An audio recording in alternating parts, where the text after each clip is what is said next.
You ask Tiger to solve. This deals with linear equations with one unknown. The final result is x equals -3/2. Let's solve it step by step. Group all constants on the right side of the equation. Subtract 7 from both sides. Group like terms.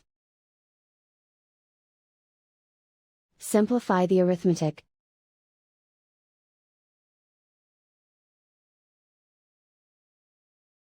Isolate the w. Divide both sides by -4.